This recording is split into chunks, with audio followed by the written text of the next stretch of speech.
So we've got some news updates from the world of Arsenal. A lot of it relates to Aaron Ramsdale. We were talking about him and why I'm a little bit concerned about the deal Arsenal could be doing this summer for the England international. We're going to talk a little bit about Benjamin Sesko, Kieran Tierney, and talk about why it's a big week for the international players as well.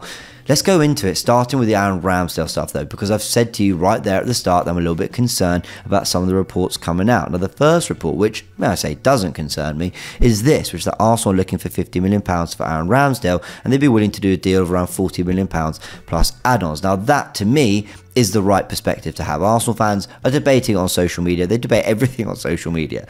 But some people are saying, why not ask for 30 million so you don't scare off buyers, because that's likely what you're going to get for him. Whereas I actually agree with the other side of the debate, which is you ask for 30 million, you're going to get 20 to 25. You ask for 50 million, you're going to get 30 to 35 and make a profit on a player whose reputation has no doubt got better since arriving at Arsenal. And may I also say that you've got to have a good starting point for assets as valuable as Aaron Ramsdale. I know they're players, they're humans, but ultimately they are business assets too. And we've wanted players that we can sell in order to help buying. We want to spend a lot of money on our squad, but we also want to be able to sell the players we don't need in our squad anymore for a lot of money because their value has improved since being with us. And that's true of a lot of players, and Aaron Ramsdale is certainly one of them. This is a guy who for 2 years, as Arsenal's number one, was one of the best goalkeepers in the Premier League, in my opinion. Not the best, but certainly you can make an argument for top 5. He's a really rounded goalkeeper. He's a really good modern goalkeeper. You'd think he fits in most systems. It's more a question of quality. Like, could he play for Real Madrid? I mean, probably not, but could he play for most clubs in terms of playing out the back and most managers, and does he have the attributes for all that? Absolutely. He's a player who's had big moments for Arsenal, he's been part of a title race, and like I said, he's a good age. Like, he's only going to get better and better, Aaron Ramsdale, if he gets the right coaching and the right game time and the right exposure, and so he should feel like a really sellable asset. But I don't think Arsenal are going to get the deal for the player that they want this summer, and that is slightly concerning. The first reason I think this is because of this update from Fabrizio Romano saying that James Trafford is now the priority for Newcastle, and that a deal of around 15 million with add-ons is likely to get done with Burnley. Now, Newcastle were one of the biggest admirers of Aaron Ramsdale. They were one of the clubs that we felt probably had the money, okay, they have PSR issues, but probably had the money to get the deal done in the way we wanted to, and they would get their new number one with Nick Pope having injury problems, getting a little bit older, not being the modern goalkeeper the way Aaron Ramsdale is, but they're going to go for a different option, which kind of makes sense for them because they're going for a goalkeeper who is younger, will be ready to take over for Nick Pope as he gets a little bit older. It's a cheaper deal, they have PSR concerns as we've mentioned, and all this is probably playing into the fact that they wanted to go for that option rather than Aaron Ramsdale, but we're sat here going, well, who are the buyers? To be fair, that's maybe not something to worry about so much. There will always be clubs interested in taking a player of Aaron Ramsdale's quality, but again, it comes back to the first point I was making, which is, do we get the deal we want for this player? Now, history suggests no, because if I show you these screenshots from Transfermarkt, it's got all Arsenal sales for the last few years in euros. They've got it here. I don't think it includes add-ons, but as you can see, players like Granit Xhaka are really important to us. Didn't go for much money at the time. I thought 20 million was a decent deal, but really, did we sell for a little bit too little there? Kieran Tierney, I mean, the Bellingham deal's a good deal to be fair, but Kieran Tierney ends up going on loan, and think how highly we all thought of Kieran Tierney. Rob Holding, this is a guy who was starting in a title race for us. He was starting in the final 10 games of the title race for Arsenal, and we could barely get $1 million for him from Crystal Palace. And there's more options as you go back through the years. Matteo Guendouzi, Lucas Torreira, Bernd Leno, Lacazette going on a free, Hector Bellerin going on a free. Go back to the year before that, Joe Willock was a good deal to be fair, but plenty others in there too. And you get my point, right? We're looking at players here who really there should have been some value, and we knew that we had to make short-term losses for long-term gains, essentially just get players off the books because of wages,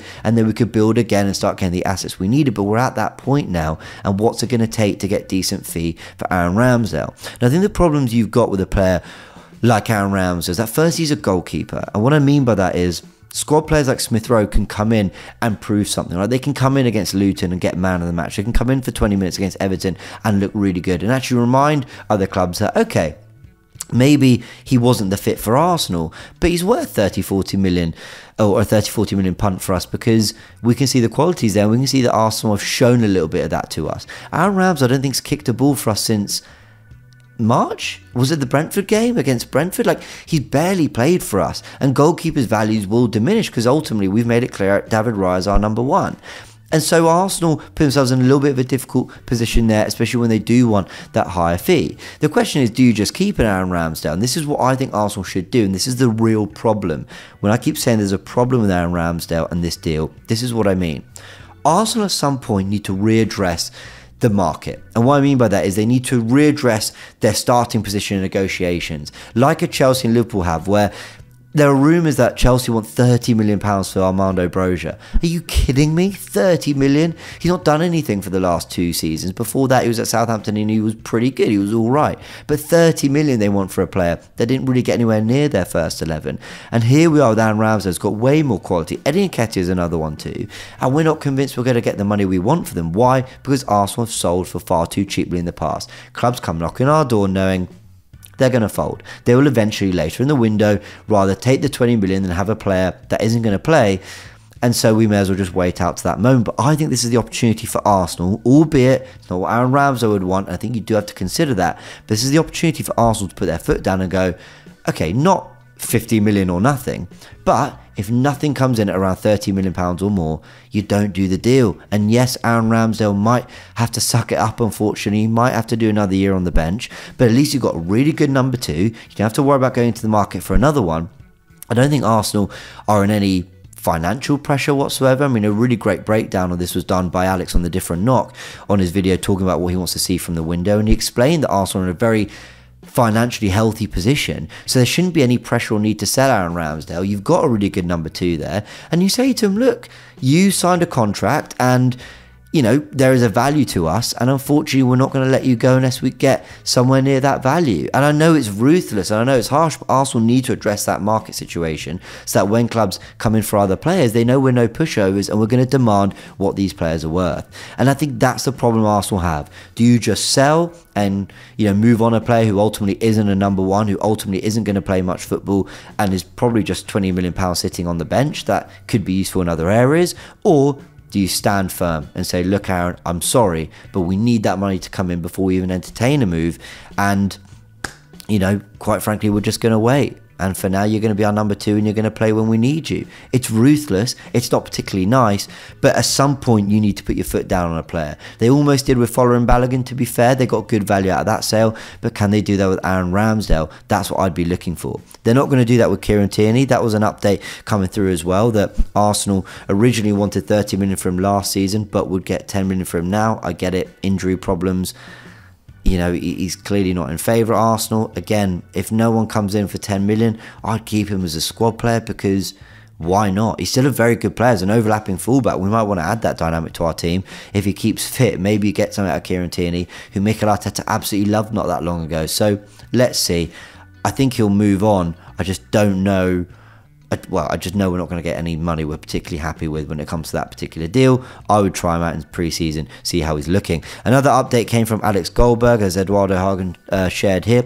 Alex Goldberg is a content creator, Chelsea fan, but he actually broke the news that Arsenal wanted Kai Havertz. He was the first to break that news, and to be fair, clearly proven that he's quite reliable on that front. But that's why I'm sharing it, because he's also said that Arsenal like Benjamin Sesko, but he's not their first choice. That actually, I've got to say, while I have no information myself, that is kind of in line with what my gut feeling's saying.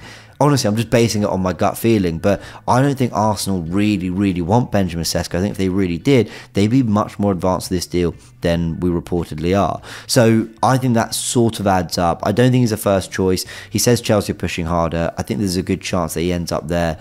But maybe Arsenal do that deal if the striker they want on the market isn't available. So we'll wait and see. I did a breakdown, which I've pitched a few times on this channel, but I did a breakdown Benjamin Sesko if you want to know my thoughts on the player in general. But I'm just not sure he's Arsenal's first choice.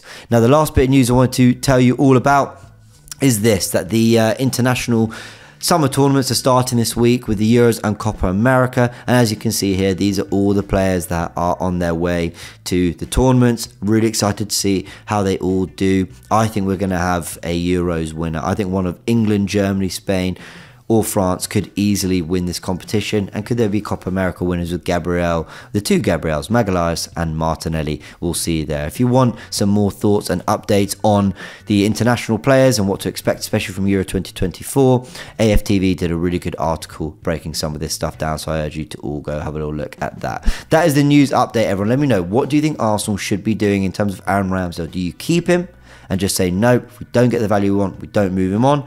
Or do you just go, that is 20 million that could go towards a player we really need, we'll replace the goalkeeper anyway?